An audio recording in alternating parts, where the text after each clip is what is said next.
friends, and welcome back to Player Display for another PODguy PODcast. So, it's been a little while since we've done one of these, but I've really wanted to do more of them. I think the complication was, I really wanted to think about different IPs, movies, shows, video games, and whatever that I really do know a decent amount about, but I had to realize at the end of the day, I'm not going to know everything, I'm going to forget a few details, and that's okay. It's okay to do these little lists just for the sake of doing these lists, and just seeing where I rank all these various films, characters, and just whatever have you in pop culture. I just think it's fun to do, and I didn't want to overcomplicate it for myself or make this whole process very nebulated by, like excluding certain things where, I don't know the single character, therefore I can't do the list. You know what I mean? So I really wanted to do certain lists and get past some of those hindrances of, being self-conscious about whether I know enough about a certain thing to do it justice or not, and just hop right into it. So here's one that I really wanted to do. It's going to be shorter than the ones we've done before. I take it with a grain of salt. That could change, absolutely.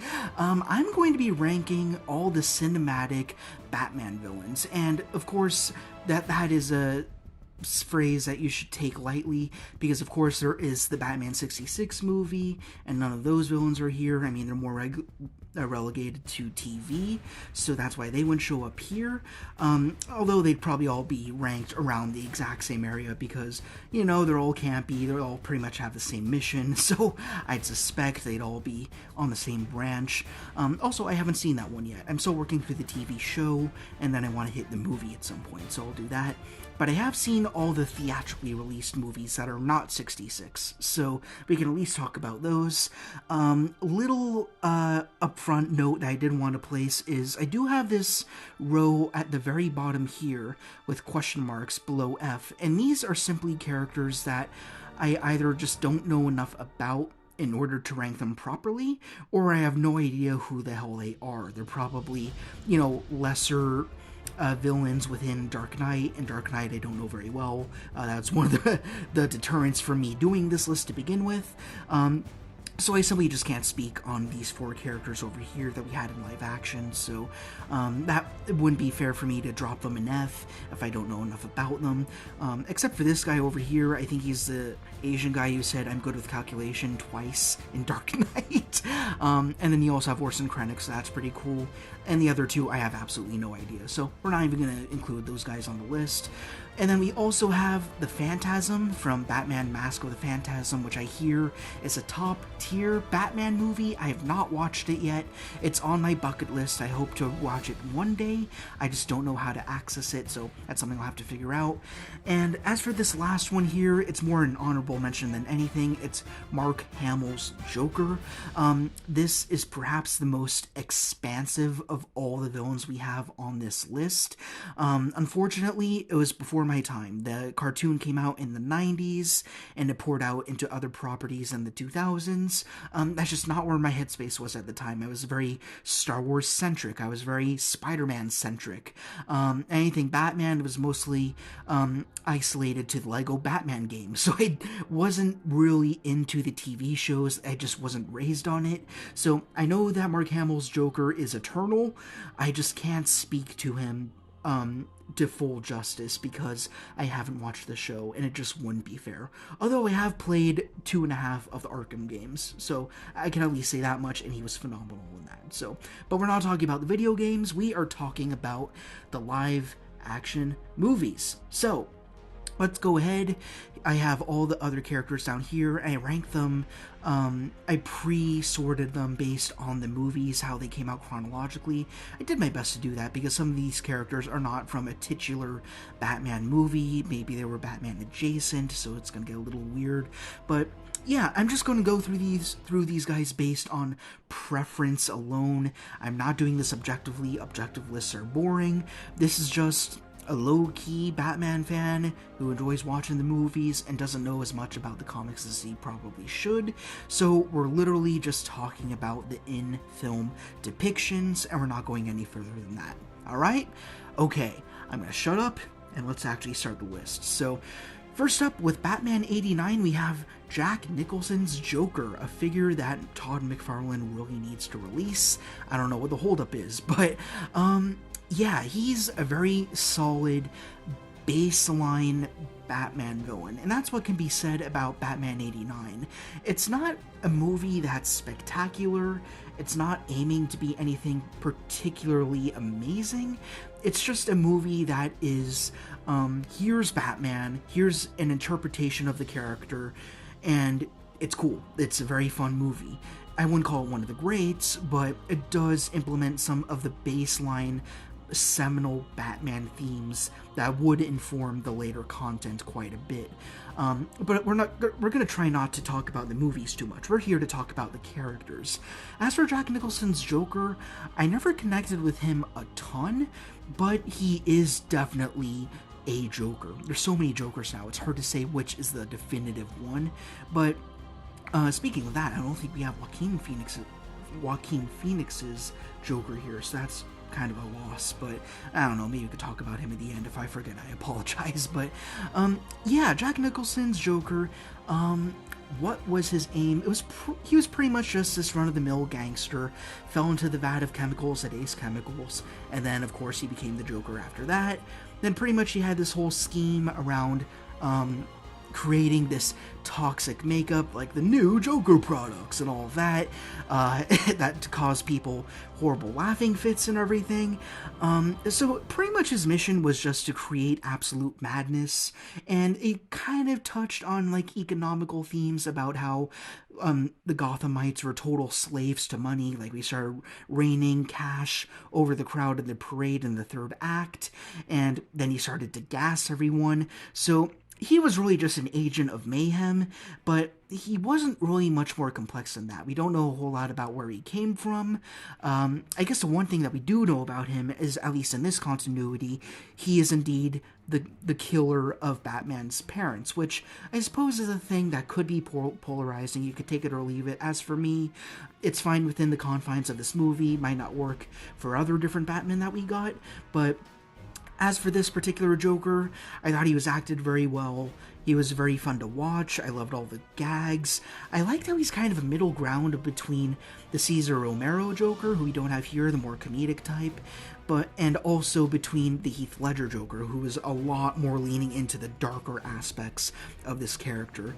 And very similarly to Batman, the Joker is just a character who's very hard to pin down. It's hard to say who was the definitive version of that character, but I think Jack Nicholson comes close. I think he does a very good job at unifying all the different Jokers that we've seen before and since, and creating this little bucket of the best qualities that make up the Joker. He's a little bit ambiguous, we don't totally know what the aim of his game is, and that's what makes him a little bit compelling in a sense, because we don't know a whole ton about him. And at the same time, he's also a lot of fun to watch. Like, he had that joy buzzer, he got socked in the jaw, and the false teeth came out and started chattering and all that, so he had plenty of gags to boot to remind us that he was the clown prince of crime. I feel like in later iterations he kind of lose that clown aspect. So in terms of him being, in my eyes, a perfect middle ground Joker, I'm going to put him pretty high up there. I do enjoy watching him, not as much as some of the other villains here though, so that's going to knock him down a little bit.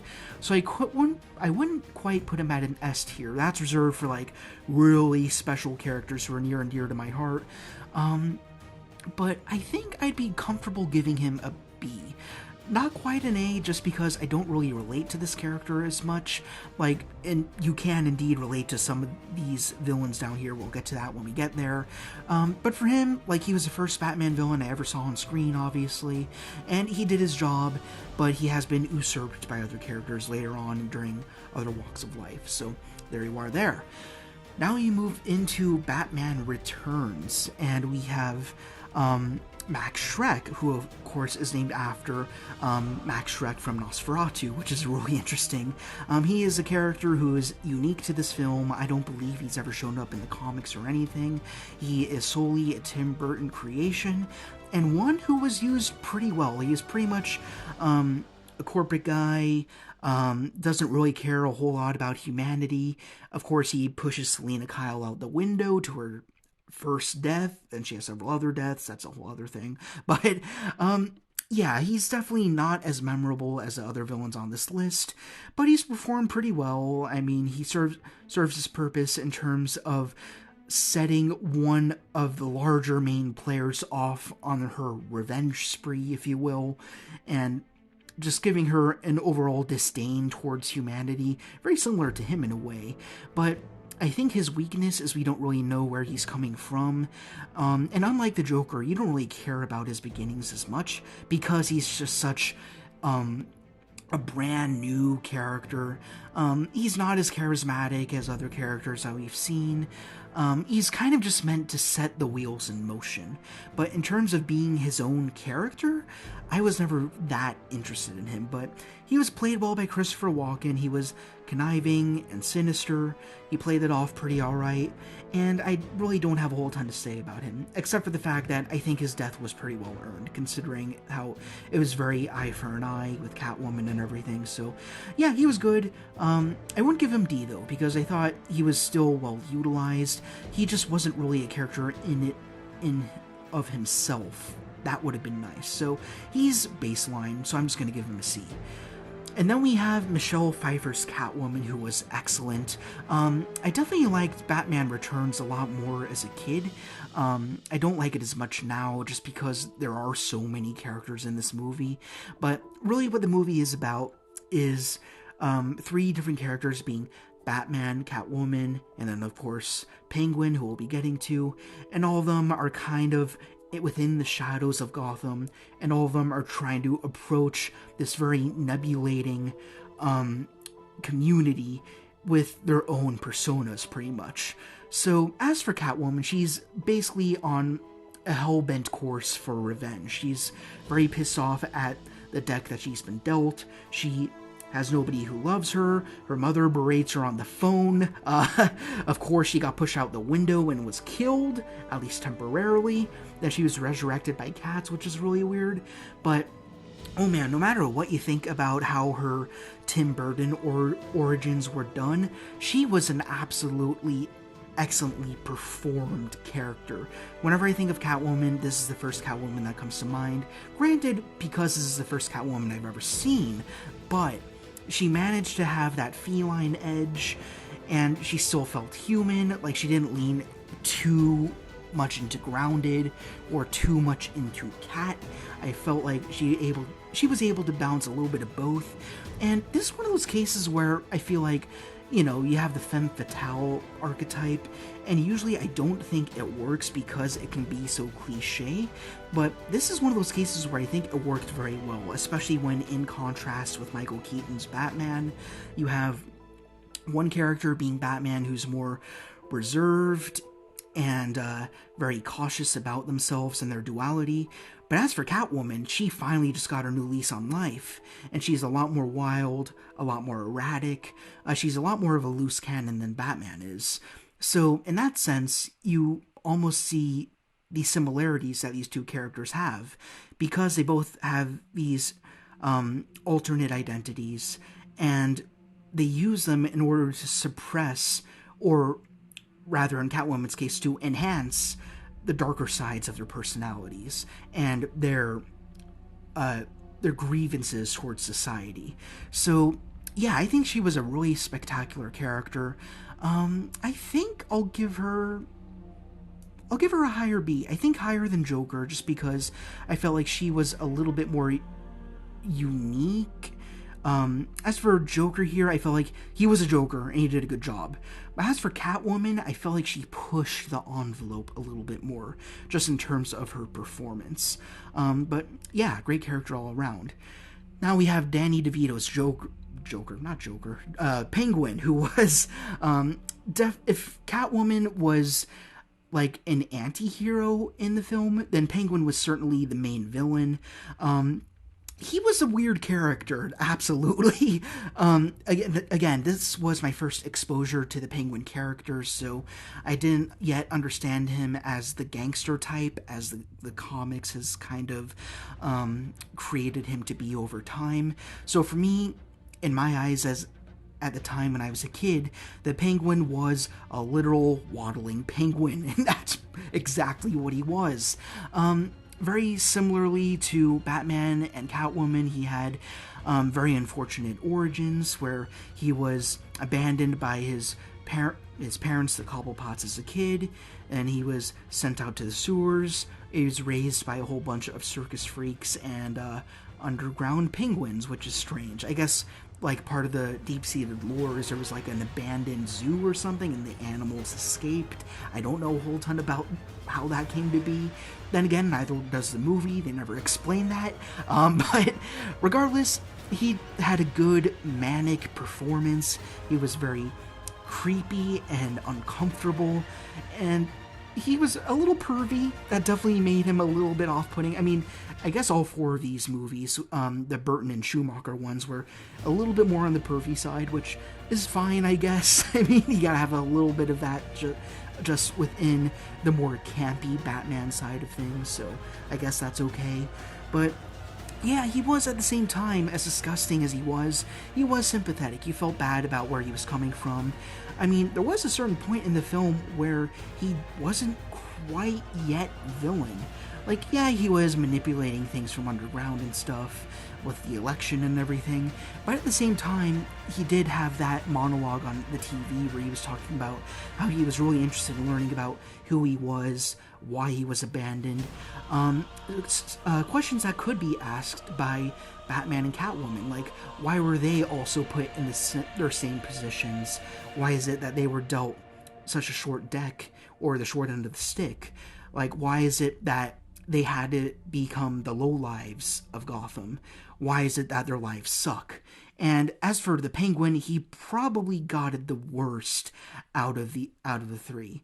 I mean, you had Catwoman, who works in corporate, and then you had Batman, who's of course a millionaire, so he's doing just fine for himself, except for the fact that his parents are dead and he doesn't want anyone else dead. So, but yeah, the Penguin, he was a fun character, and a pretty okay villain. I mean, in terms of his motivations, we should talk about motivations a lot more too.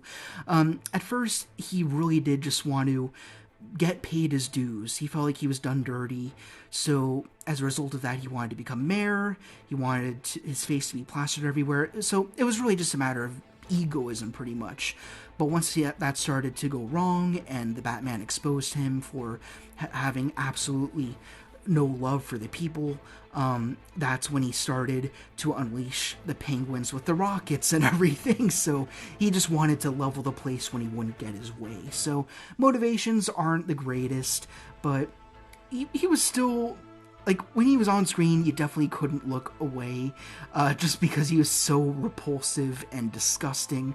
But yeah, I guess I'd also give him a B tier, but I don't think I'd put him as high as Catwoman or Joker for me. I just feel like they were both a little bit more pivotal and important to me. Penguin, I feel like he was overshadowed by Catwoman, and that's kind of the issue with having too many villains in one film, which we have seen many times before. So, moving on to Batman Forever. Now, this one's a weird one for me because it set up a Batman universe I really love. I really love Schumacher Batman a lot, but I don't love Forever quite as much. And I think it really comes down to the two main villains and their motivations. I never quite got it. So the Riddler, he had a pretty good setup. You had Edward Nygma, the original Riddler name, which got changed in The Batman, but he was Edward Nygma, perfectly comic book name, working under Wayne Enterprises as a tech guy trying to create his own inventions and stuff, and eventually he just gets fired for being a total kook, and he decides, oh, as a revenge for this, I'm going to try sucking in everyone's brain waves or something like that. I just never really understood this plot, so it's like, here's the thing, it doesn't really make a whole lot of sense. If you're gonna suck in everyone's memories, their intelligence, and their know-how, and their skills and everything, and you're siphoning that from everybody through their television sets, then wouldn't that effectively mean they're so dumb that they can't obey your commands? Then they die, and then you're the smartest person alive. But what use is that when you have nobody left to manipulate? Like, they're so dumb to the point that they wouldn't even know how to obey properly. So the whole plan makes no sense, even though I know it's supposed to be a very comic booky, campy, over-the-top, cartoony premise, but it just never added up for me. And that's going to spill into Two-Face as well, but again, we're focusing on Riddler. Of course, you have Jim Carrey being as Jim Carrey as he could possibly be in this film. I think he was very Adam West Riddler, kind of. He got as comedic as he could, but he was definitely not intimidating at all. His plan was never scary at all. I mean, that's kind of what you could say about Schumacher in general. Like he definitely was trying to lean more towards the Adam West campy Batman, which isn't for everyone, of course. But yeah, this Riddler, as much as I love Jim Carrey, I felt like the character was kind of flat. Like, you get it, he wants a little bit of revenge for being fired and everything, and for not getting Bruce Wayne's attention, his hero and everything. But ultimately, when he started devising his plan, I started to lose interest, even as a kid. I'm like, this doesn't make any sense. If everyone's stupid and you're the smartest person, you have nobody to control at that point. So, I never really got that. So, I'm gonna give him a C tier, probably. But I'll put him above Max Schreck because at least he has more charisma to him. Now we come over to Two-Face, and that brings up another critique for Batman Forever for me. I feel like the two villains are way too similar. I feel like they were constantly trying to compete with who could be the most over-the-top villain, and it became pretty clear pretty quick that they were identical. It was very hard to separate them, and it felt like Riddler was the mastermind of the whole plan, and Two-Face was kind of just along for the ride. I think one of the really cool things about Two-Face is, of course, he has the coin, and he flips the coin, and then that manipulates his decision-making. And one of the great things about that from a comedic standpoint is he had moments where he was sitting on a couch, really wanting to do the bad thing, but the coin wouldn't let him. He had to keep flipping the coin, but it would just never fall in his favor until he finally got the side that he wanted. They shoot off his gun at Batman or something like that. So, in terms of that, he was fun, but they didn't lean into that enough. Like, I love the comedic stuff, but for him, it was just a lot of bravado, but they didn't play enough into his namesake, his coin, the paraphernalia of what makes Two-Face Two-Face. And also the fact that he was kind of just there. He didn't really have an origin. Like, we saw a brief clip of acid being spilled onto his face, like during a court case or something like that. But yeah, he was kind of just there, and that didn't really work for me. That's something that could be said about some other villains on this list, but especially for him, because we don't get a lot of characterization. He's just got some gimmicks, and that's about it. And I wish the gimmicks were fleshed out more. And, like, again, we're talking about the Schumacher universe. We don't need a whole lot of character development, but I just needed that extra little something to care about him, or to at least be with him, to be excited about him, causing more mayhem. But for me, I just wasn't invested much in this character at all. I thought the look was great. I really loved his appearance.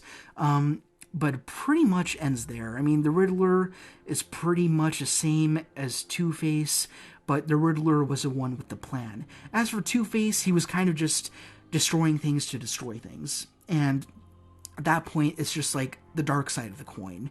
And he wasn't flipping his coin on any other occasion as much to determine his decisions. So for him, it's more a matter of missed opportunities. So I'm going to drop him in D tier.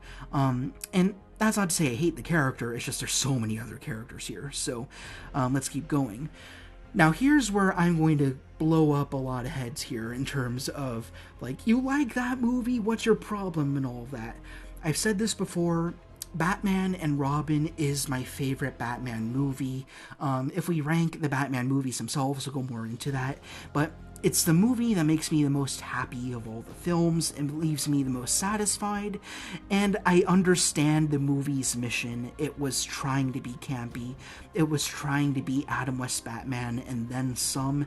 So, of course, coming off of Batman Forever, then you move into Batman and Robin, you expect them to dial everything up to 100, and they instead went to 1,000. And I loved it all the more because of that. And the same can be said about the villains, who are a lot more diverse and exciting, in my opinion. Mr. Freeze from Arnold Schwarzenegger, oh man, I've always loved this character ever since I was a kid. I loved how punny he was, but at the same time, I always loved his menace and his tragedy. I feel like he hit all three of those buttons, the comedy, the menace, and the tragedy. That's the best way to put it. So let's just hit each of those, and that'll be the best way of me sort of scoping out why I love this character so much. So, first of all, the comedy. He's loaded with puns. He's Mr. Freeze. I don't know, maybe I'm just a sucker for dad jokes, but as soon as he stepped on screen, that big, giant, hulking chrome armor with the blue shining out of it, you know you're in for a wild ride. He's not a character to be taken too seriously, at first at least. And he says, "The Iceman cometh!" And from there on out, everything he says is an ice pun, a snow pun, and it's just such a blast to watch this character. I don't cringe at all, personally. I just think he's an absolute delight throughout. I've never had an issue with this character and his really heavy-handed humor. So that's not a problem for me. Then we also come into the tragedy, and that's where we go into the backstory of how he firstly was in a horrible accident. Again, we get an origin story for a character, which is preferable, where he fell into like this cryogenic chamber, and he has to be perpetually in sub-zero temperatures, hence why he needs a suit. Again, it's just comic book logic. It doesn't make a whole lot of real-world sense. Doesn't need to, and that's why I love that. But on top of that, his wife suffers from McGregor syndrome, which is, of course, a fictionalized disease, and that's his motivation. It's not because he fell in the cryogenic chamber. Like, if he had to wear that suit for the rest of his life, doing science work with his wife at his side, he'd be fine with that. I don't think he'd care at all. But the fact of the matter is, he firstly needs to survive, so in order to do so, he needs to get the diamonds, he needs to steal them from museums, from, big, Bruce Wayne promotional, acrobatic Cirque du Soleil shenanigans and whatever. So he needs to power his suit, but the only reason why he's doing this at all is so he can find the cure to save his wife. That's all he cares about. And even though there are some villains here which are considered by many to be better performed, better acted, I think this Mr. Freeze might have one of the most concrete motivations. All he wants to do is save one person. But that's what leads into the third thing I love about him, the menace. When you take the one thing away from a man, the one thing that's keeping him upright, what happens to him? And that's when Poison Ivy makes that attempt on Mrs. Freeze's life, and they assume that she is dead, and Mr. Freeze totally flies off the handle, and his plan changes. It's no longer a plan to save someone, now it's a plan to not just freeze Gotham, but as per Ivy's input, freeze the entire planet. So, of course, he has an equally insane idea to the Riddler. The Riddler wanted to be the smartest man alive. As for Mr. Freeze, he wanted to be one of the last people alive. But for Mr. Freeze, it's so much more well-earned. This is a man who's no longer in his senses. He's lost the only symbol of hope he's had in his life, being his wife, as far as he knows at this point in the film. So once that's taken away, he just wants everything obliterated. But in this case, it feels so much more earned. Like, granted, sure, it would have been nice if we had, like, some flashbacks of him, like, knowing his wife rather than her just being in this Bacta tank for the entire movie. Maybe he'd be talking to her a little bit in the flashback, or he'd just be recalling memories of their time together. Like, they did that briefly when they had the wedding footage at that time in the ice cream shop, but they could have pushed that a little further. But that being said, they did just enough, like he was just having those little somber moments to make us, or at least me and nobody else, invested in this character. So, all that being said, I absolutely love Mr. Freeze in Batman and Robin. I think he was magnificently portrayed. He was meant to be campy, so that's fine. He was scary as well once he flew off the handle, but he also felt extremely bad for him. And I should also mention, he's one of the only characters in this Batman quadrilogy that Batman actually saves and gives a new lease on life. And he experiences an arc because of that. He's given a chance to further develop a treatment or a cure to McGregor syndrome to save, of course, Alfred Pennyworth, sure, but also his wife. So despite all the evil he's done, Batman, after the 3 movies that have just happened, he says, you can have a chance at redemption, you can choose to be better. And that's one of those themes that I really love in a movie, which is usually overlooked because of the Schumacher-iness of the film. So I'm going to do it. I'm going to put Mr. Freeze in S tier.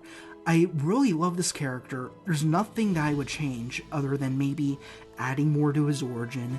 But yeah, I just think he's an excellent template of a character. We also have Poison Ivy, who we also just talked about, wonderfully portrayed by Uma Thurman. As far as I know, the only actress from this film who had no regrets about being in the movie.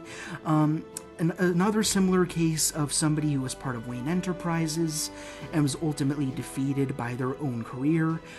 She was pushed into a vat of toxins and waste and plants by that Jason scientist guy, and she came up with just a revenge scheme against the planet, like ultimate, like, plant rights, I guess, or something.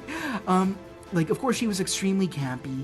Her sole motivation was for plants to take over the entire globe, and she wound up falling for Mr. Freeze, not simply on a practical standpoint to elevate her own scheme, but she sincerely thought he was a god, as she described, because he had the power to manipulate the ecosystem in her favor. Now, whether or not plants could exist in sub-zero temperatures is debatable, but again, we're talking about comic book logic. So, for me, in my mind, if we're talking Schumacher logic here, if we were to freeze the entire planet, it's like hand sanitizer, right? It kills 99% of germs. You freeze the entire planet, then 99% of plants and life would be wiped out. And then there would be that 1% left. So, perhaps in Ivy's eyes, it would be a chance for plants to just barely survive and then evolve and be adapted to the sub-zero temperatures. So, in a weird world, the plan could work. So, yeah, I just really love how she's the true villain of Batman and Robin when you really think about it. She's the one who pushes Mr. Freeze over the edge, who's otherwise just trying to save his wife. As for her, though, it's her plan to terraform the Earth from the very beginning. So she is the ex machina for Mr. Freeze, and I really love them both as a pair. And she just does an excellent job at complimenting Mr. Freeze while also being his greatest enemy at the same time. Of course, he realizes that a little late, but yeah, I mean, she's a much more dangerous and terrifying and more manipulative character than people give her credit for. So I'm going to give her an A. Again, I freaking love Batman and Robin, so that's why these characters are up here. Then we got the teddy bear Bane. Now, I know a lot of people say this is not Bane. I agree with that 100%. In the comics, he's meant to be a lot more intelligent. He's meant to be a lot more, to have a lot more insurgency over the Batman's timeline. I mean, he's the man who broke the bat. But for me, this is not the Bane, it is a Bane. They specifically say in the film that they are selling the super soldier serum, like Captain America kind of, right? And for me, this is like the first Bane, a prototype Bane, to get this serum. So you'd imagine if there were to be like a giant Schumacher cinematic universe, there would eventually be a Bane who is the Bane, the smart Bane, has the brawn and the brains. But in this case, it's brawn, no brains at all. He's perfectly campy, fits just fine into the Batman and Robin universe, I think. He serves his purpose just fine, and he just makes my heart happy. So I'm not gonna give him an A, but I really don't have the heart to give him a C. I do actually like Bane more than Riddler. I hate to say it, but damn. All right, I don't like him more than Penguin. Okay, that's fair. So I'm gonna give him a low B. Let me take a break, take a little sip of water as we look on, because we are moving on to the Dark Knight trilogy. And as I check my over here to be sure we're still recording, yes we are. I will say I will go through the Dark Knight trilogy a little bit faster because I'm not a Christopher Nolan fan. These are films that just don't quite work for me. I understand why people love them so much. They're just not quite my cup of tea. I prefer a little bit more camp in Batman, and that's not quite what we got here, and that is okay. If you love these movies, that's excellent, more power to you. For me, they just didn't quite work for me. So yeah, because they were less campy movies, that also meant that I cared about these certain characters a little bit less. Except for one. We'll get to him later. But first character we have here is Ra's al Ghul, or Ra's al Ghul. It seems like they're always pronouncing his name differently. Portrayed by Liam Neeson, of course. And he was a solid character. I have an issue with his motivations. So he acts as a foil to Batman, where they're both pretty upright, they're both very morally driven, and they both almost have this revenge aspect to them, I guess. I mean, that's a tricky part for me. Like, Batman wants to learn these skills from Ra's al Ghul so that way he can be a protector of Gotham. But as for Ra's, he wants to teach the League of Shadows to use their martial arts and their technology and whatever to destroy Gotham. But for the life of me, throughout this film and The Dark Knight Rises, which is arguably a better sequel to Batman Begins, it's a plot that I just never totally understood. Like, you want to expose, like, the weakness of Gotham, but to what end? Like, it didn't seem like they were trying to go up against any particular politicians or anything like that, or the government. I think they did better in Rises in that regard. But as for Begins, legitimately, I really wanted to watch these movies and understand them. But when it came to Begins, I just really couldn't get a focus on Raz's motivations. Was he just trying to destroy Gotham out of spite? Or did he have a bad history there? Like, his motivation is so important, and I couldn't find it. I mean, that's as far as I'll go. Like, he was well acted and everything, of course. Still a very charismatic character. You wanted to watch him and listen to him. I mean, he was still an interesting bolt of knowledge and all of that. But I just couldn't get past the fact that I didn't understand why he was doing what he was doing. So, I'm not going to give him an F. I think that's wrong. But it's a character I definitely don't think about a whole ton. So I'm going to give him a D tier. But should I put Two-Face above him? That doesn't seem right. They'd be on D tier for different reasons. For Two-Face, I feel like he's an inferior copy to Riddler. But as for Ra's, I just simply don't understand his motivation. But at the same time, for Two-Face, he has no motivation outside of just straight-out mayhem. Well, I guess he succeeds better as a comic book character. Or a cartoon character, right? So he's more successful at what he's trying to do. But for me, personally, I just couldn't understand Ra's. So for that, by that metric alone, I will actually put him below Two-Face. So that's how it's going to go. Sorry if you disagree, but I just don't understand these movies as well as I wish I did. I feel dumb saying that, but it's just how it's always been. I've watched them as many times as I could. I just never quite latched, so I'm sorry about that. But moving on, we have Cillian Murphy's Scarecrow, who, I don't know. He's cool and all. Like, I like how he's got the crazy nightmare chemical infusion stuff. Like, as a baseline, I think he's neat, but I never feel like he's used in the story of Batman very well. Like, he's a temporary threat that's perpetually there, but he's never truly defeated either. So I love Cillian Murphy, but as for this character, I never felt like he was a genuine threat. Like, he'd just be a once in a while hindrance who shows up every blue moon throughout these 3 movies. But he's just there to be there. I never feel like he's like in cahoots with any of the main villains at all. He's just simply a villain, and he doesn't do much. Like, I guess I could say the same about the teddy bear Bane that we have in B tier here, but at least for him, I found him very charming. Like, aw, here he comes, he's so cute and all that.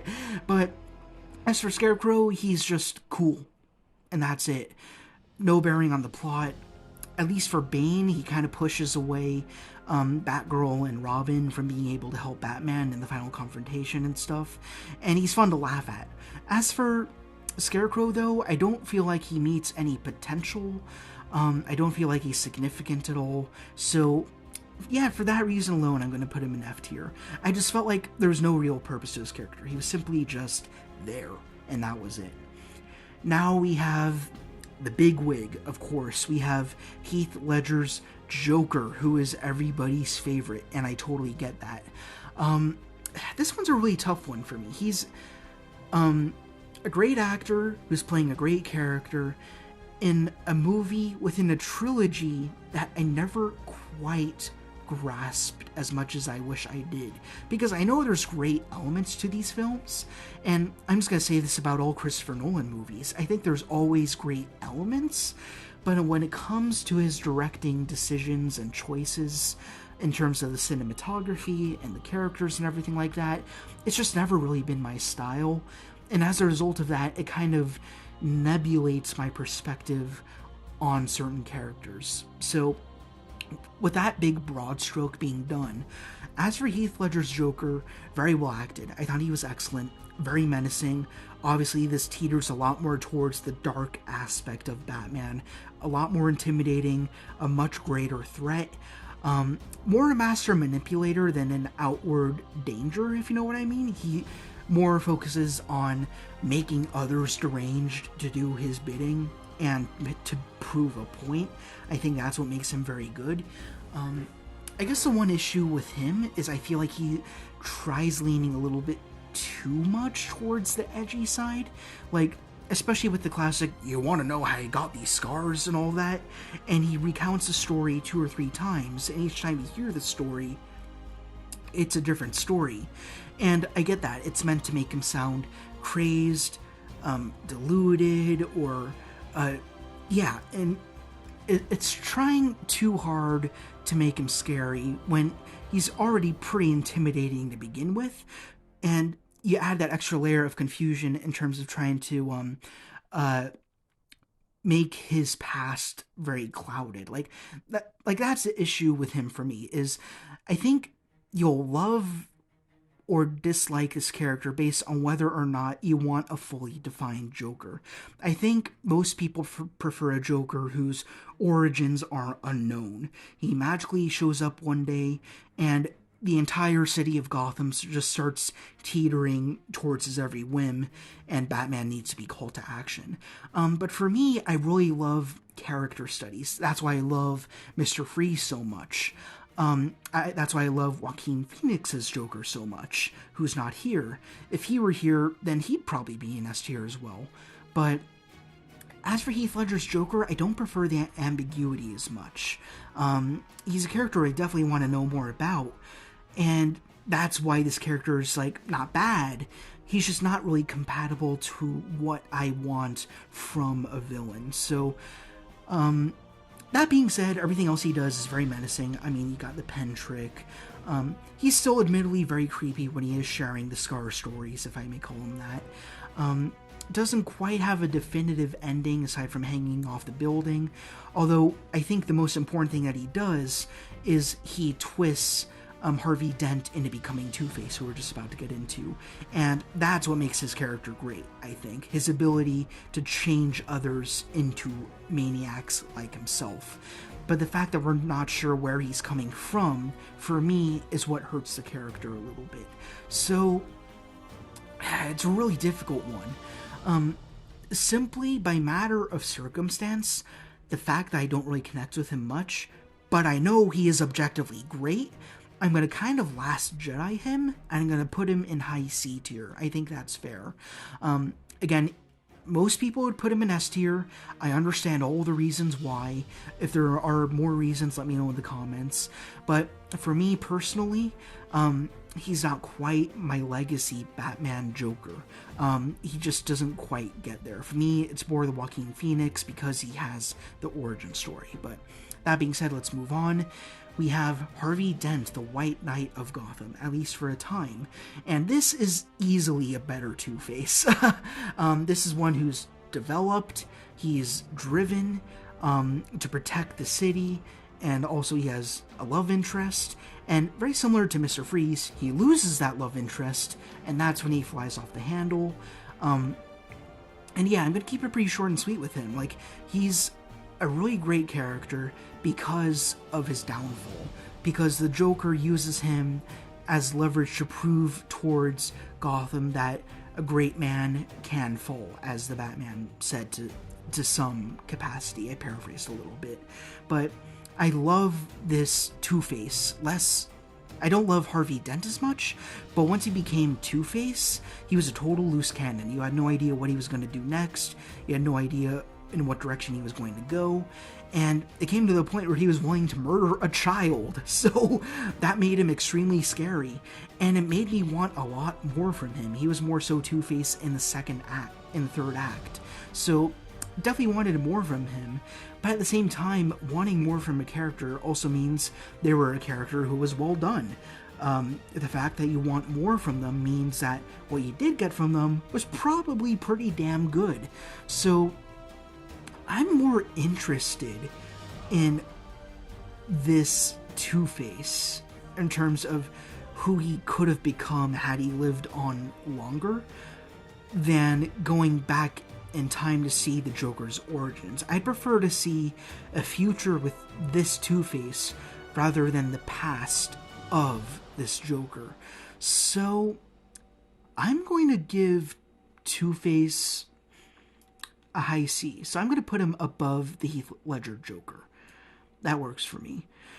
Now we have Anne Hathaway's Catwoman from The Dark Knight Rises, which is weird because everyone says is the worst of the Nolan film, the Nolan Dark Knight movies. But for me, it's my favorite because there is more action. There's a little bit more campiness in there.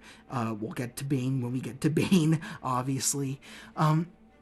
But yeah, I prefer this movie more just because I felt like the narrative was a little bit more direct. I understood what was going on a little bit better.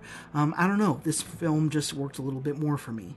But as for Catwoman, though, I don't recall her character too much. Obviously, the center point of the film was Bane.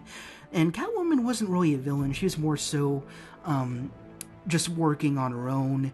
And Batman happened to cross paths with her. And they teamed up pretty quick, I think, like midway through the film. But she was never really a true threat. Like, Batman pretty easily overpowered her, no issue, if they ever did have a scuffle. But yeah, I mean, obviously we have a far superior Catwoman in Michelle Pfeiffer, so yeah, it's hard for me to relate to Anne Hathaway's Catwoman much at all. Pretty much her motivation was that she was a cat burglar, obviously, and she stolen a lot of things, and she had the opportunity to earn a clean slate if she would stay on the good side of things, and she eventually gets that, and that's pretty much all I can really recall about this character. I just don't feel like she had a whole lot of stake in the main story. like kind of a love interest to Bruce, I suppose.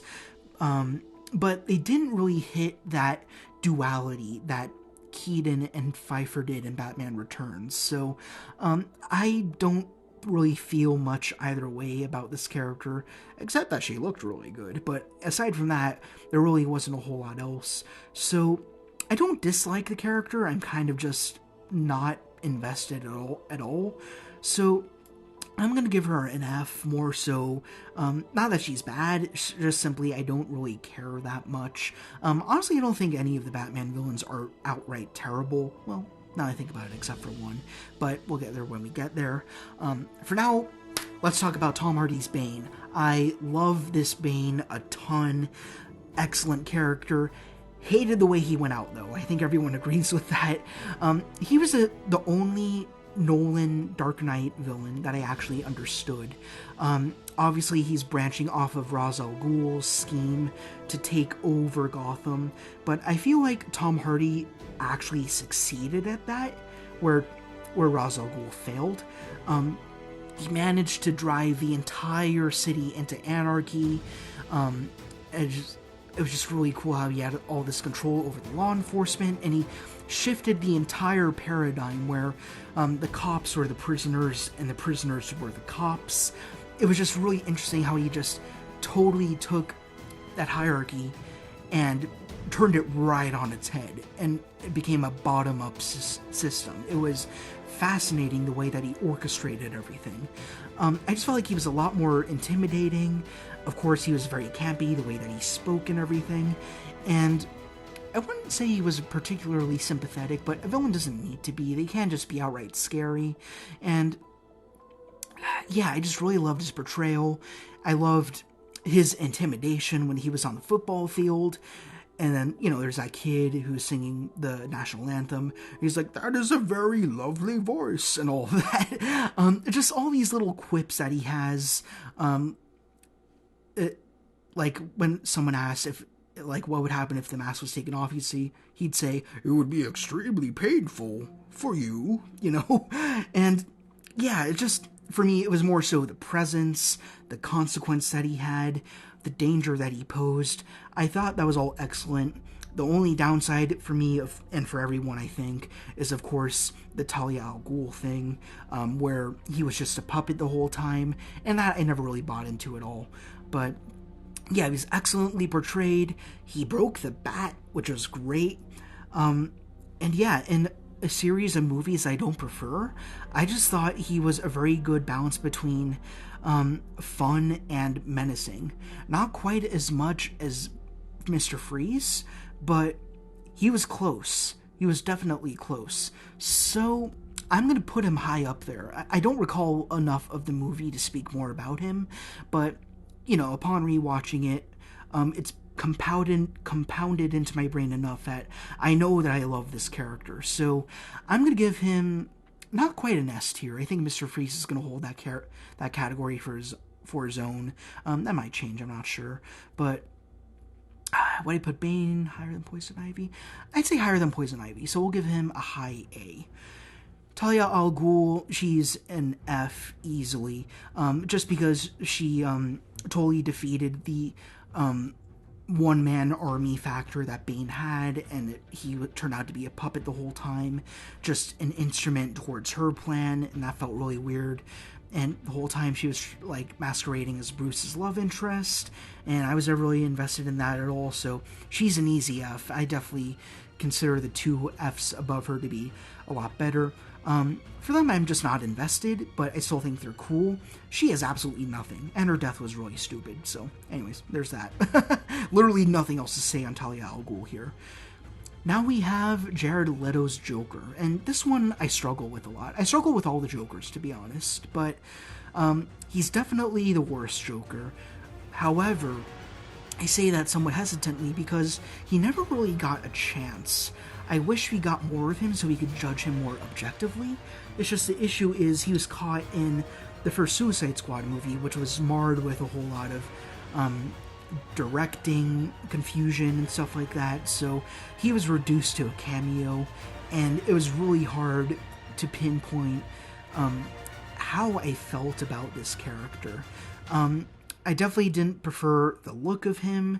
I mean, he was acting really good. I don't think the acting was good for Joker, but whatever character he was trying to do, I thought he was portraying him well enough. And I also finally watched the Zack Snyder Justice League, and he showed up briefly in there during the epilogue sequence. And he also had a little bit of menace in there, though it didn't revise my opinion a whole lot more on this particular portrayal.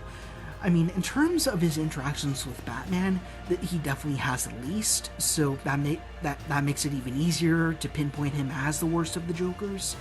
But yeah, I couldn't care about him simply because we didn't have enough of him. So I find that unfair for the character, but we can only work with what's been given. So I'll give him, man, I guess a high F above Scarecrow, because with Scarecrow he kept showing up to the point where I felt like he was getting annoying, but as for the Joker, I kept wanting him to come back so I could finally start to develop opinions on him. He was an unknown that I was hopeful for, so I definitely wanted more from him. So that's why I think he is deserving of a high F. Now we have Margot Robbie's Harley Quinn, who is obviously a huge fan favorite. She's appeared in multiple films at this point. I'm hoping she'll show up in more. Obviously, I've got a huge crush on her. Big Harley Quinn fan, and she definitely helped with that. And as a character, not a whole lot to do with Batman. Like, she's caught in the quagmire that is the now dead DCEU, similarly to the Joker. But Alright, I think the best thing to do is timeline this. She first appeared in the original Suicide Squad movie, where I got the director's cut, which was slightly better. The first one, the original cut, I enjoyed just for nostalgia reasons. It's by no means a good movie. The second version, the director's cut, it added some deleted scenes that added more context into her character, but it's pretty much the baseline classic Harley Quinn story.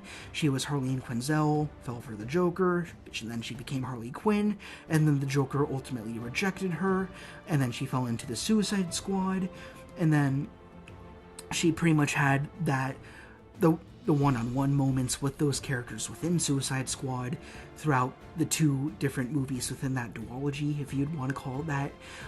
She was also in Birds of Prey, which is totally forgettable, so don't even ask me anything about that. I don't remember anything about that movie, but ultimately she does get an arc. It's a little bit broken up between many different films, so it's an inconsistent arc, but it is there. It's definitely about another lost soul of Gotham trying to find their own independence, because before she was trying so hard to cling onto someone else who happened to be, who we are left to imagine was one of the most dangerous people within Gotham. And over the course of several films, even though it takes a while, we see her slowly start to become one of her own, and it really does come to a head in The Suicide Squad, the 2021 film, I believe. Has it been that long? Jeez. Love that movie. But like, that's a point where she's not even a main character. She's totally holding her own. She saves herself. She has no problems. The minute she starts falling for someone, and then she realizes that he's a bad guy, she kills him straight away because she knows the red flags, as she said. So, yeah, she was a well-evolved, can you even call her a villain? It's a tough one. It depends on the context of the movie that we're talking about and what characters are interacting with her. I mean, she really blurs the line between hero and villain. That's the best way to put it, but ultimately, she's just someone who's trying to figure herself out. That's the way I view her as. And yeah, I just wish that she had more films committed to her specifically, where there's not so many other characters floating around her like in the cinematic universes. Like, that's a problem with cinematic universes. You've got really good standalone characters, but because they're surrounded by so many other folks, it's really hard to watch these arcs, these little stories transpire, and it becomes difficult to invest to become invested in them because of that. So, but for Harley Quinn, I'd say it's an exception. I think throughout all the movies, they pumped in enough that we understand this character. It's just a shame that she didn't get a proper, like, standalone movie where it's just her on her own in Gotham without the Joker. I think that would be a really important movie to see. But yeah, she really is excellent to watch. So where am I going to put her? She's definitely an S or an A for me. Like, of course, I was kind of brought up on the character as well, especially this portrayal. Man,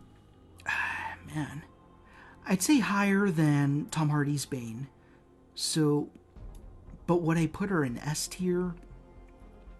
Not quite, simply because she's spread across so many movies. It's quantity over quality, and for me, Batman and Robin is a quality movie because, again, it knows what it wants to be, and Mr. Freeze is done very, very well.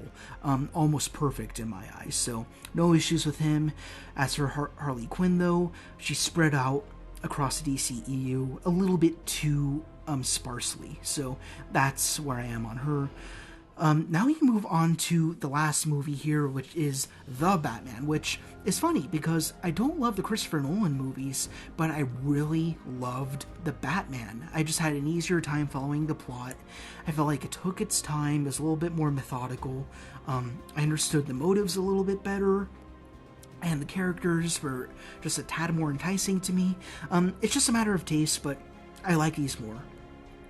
And as for this first villain here, we have Paul Dano's Riddler, who was absolutely terrifying and unhinged. I really loved this character. I think one of the best aspects about him was his parallel to Bruce Wayne. Like, of course, Paul Dano knows about Bruce, but I'm not sure if he knows that he and Batman are one and the same yet. If he doesn't know yet, then he'll certainly know in later installments, without a doubt. But he lays out such a perfect reasoning for why he's a bad guy, why he's a villain, because he sees people who's been in a similar situation, but they've had privilege. They've grown up with a silver spoon in their mouths, while other people in Gotham are left to rot away. And that's what the Riddler is trying to prove.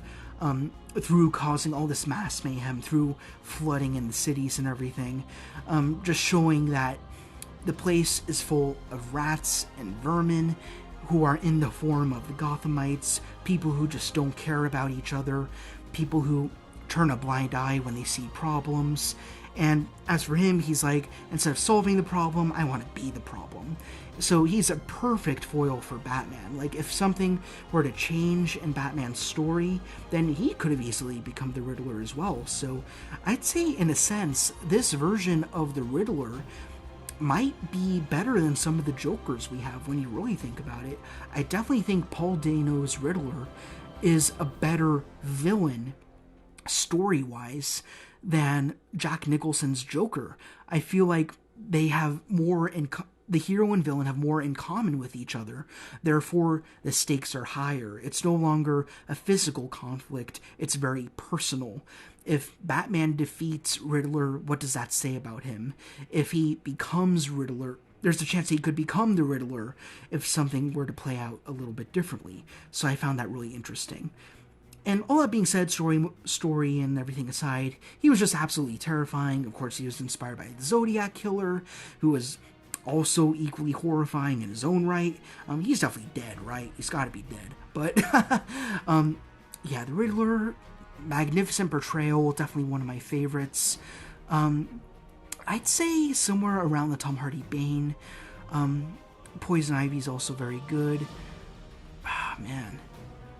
I'd say below Bane. That seems appropriate to me. But Poison Ivy, she doesn't quite have as much motivation as the characters in front of her do. And as for Bane, like, it's... again, I don't totally agree with the League of Shadows motivation, but the fact of the matter is, even though I don't know totally where they were coming from, at least Bane was able to get stuff done. He got shit done. And you saw the results and the consequence of everything. So that's why he's up here. I had to remind myself a little bit of that. Then we have the Zoe Kravitz Catwoman. I don't even think she's called Catwoman in the movie. She's simply Selina Kyle. She is definitely not a villain, so I don't even know why she's here. But yeah, she was a solid portrayal of this Catwoman, the third one that we're talking about in this list. Not quite as great as Michelle Pfeiffer for sure, but definitely better than Anne Hathaway, I think. Again, probably need to rewatch Rises, but that being said, I feel like she had more to do with the new Batman than Anne Hathaway did with The Dark Knight. I just felt like there was more of a connection. Obviously, there was definitely a romantic thing going on. I didn't feel like it was quite earned. I felt like it was a little bit rushed. I kind of wish that they would have forfeited the kiss until a later movie. So like the last time you see them is when they're driving off on different paths on their motorcycles at the end of the film, and then their relationship blossoms into Batman 2. So I would have preferred that, but still, she was an interestingly vulnerable character. She's definitely not a villain by any means. So you know what I'm going to do here? Because I don't think she's a villain at all, I'm going to drop her in the question mark category. She doesn't belong anywhere up here. She's not a bad character. All she wants to do is save her roommate, pretty much. I think that's about all. And she has probably done some petty robbery and stuff to support herself, pay rent and whatever, but I wouldn't call her a villain by any means. That doesn't make any sense to me. But yeah, very, very sympathetic. You feel bad for her when she loses her friend. Here's the audio of her friend being murdered and everything. And then also she connects with the Batman, and I definitely want to see more of that. I don't feel like we quite yet saw enough. But yeah, great character, just doesn't belong on this list. I don't know why she's here. Then we have another iteration of Penguin over here. I thought he was he was a very fun depiction of this character. Full-on gangster. They took away the genetic penguin stuff that they were doing with Danny DeVito. But yeah, his performance was absolutely fantastic. I loved that really heavy, like, almost Boston accent that he had. Or New York accent. I get the two confused sometimes. I don't know what accent I have, but whatever. It's different for everybody. They all hear different accents. And anyways, that's a whole other conversation. I don't know where I'm going here. But yeah, he was very well done.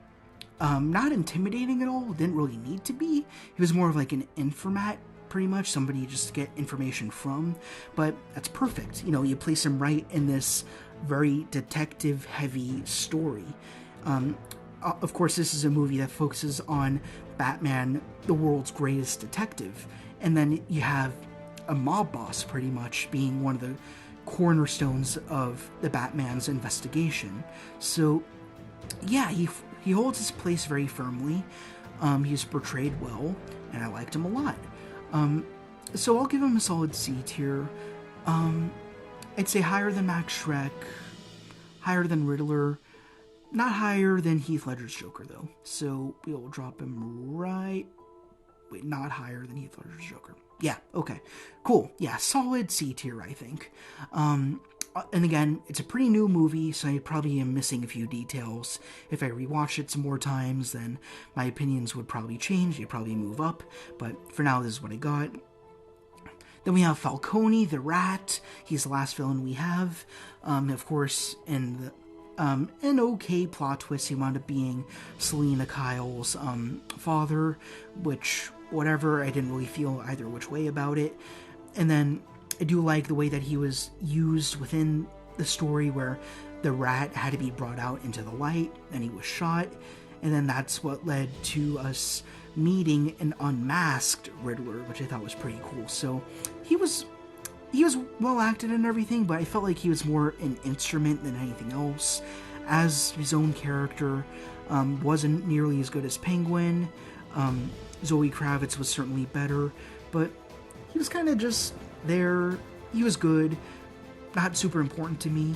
So I'd say higher than Ra's al Ghul, but not as high as Two-Face, because at least Two-Face gave me a few chuckles. So yeah, D and F is more like I don't really care as much.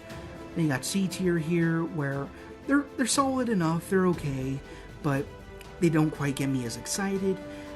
B tier, I think they're very good, or at least very fun. That's why Bane's up here. A tier, I think they're really excellent. They're fleshed out well enough. And then S tier is Mr. Freeze. So, that's my list. Not much else to say here. This is a pretty short one, meaning an hour. So, I don't know if that's short for you or not. I don't know how long podcasts usually are, but that's how long this one is. I really enjoyed doing this one, and I'm trying to line up some other ones to do, like some more Batman-related ones, some more Spider-Man related ones. Again, it just really depends on how much I know about the IP. That will be what determines what lists I do. But if you have any suggestions, then go ahead and let me know in the comments. I'm more than willing to try out new things.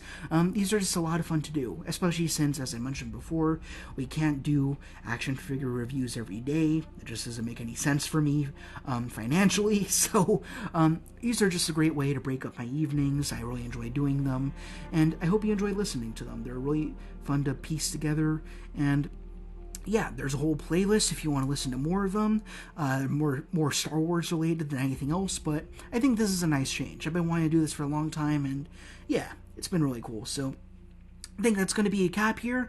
Hope you enjoyed this. If you did, then please, as per usual, be sure to like, comment, ring the bell if you like, and subscribe. That'll be about it for me. So that's about it. Take care of yourselves, relax, enjoy whatever day it is right now, whether it be the weekend for you or midweek. If you're working, don't work too hard. I got nothing else to say, so rock on, and I will see you all later.